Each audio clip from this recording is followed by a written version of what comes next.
guys, dismissal namin 1 and 2. Okay, traffic update. Hindi masyadong matraffic.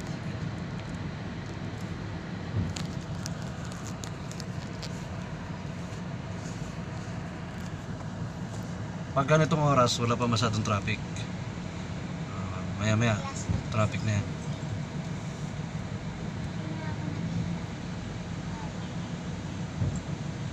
Yung mga boss ang main road, dumidiretso lang. Ito, wala masyado.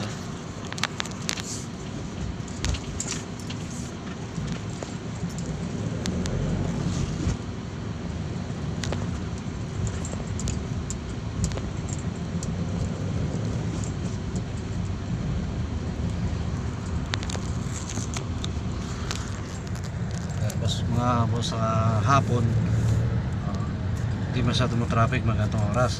Ang traffic niyan mamaya mag-uumpisa ulit yan ng 4 o'clock hanggang 7. Sa umaga naman mga 6:30 7 hanggang 8 o'clock. Malas pa hanggang 9 o'clock. Pero itong area namin walang traffic dito.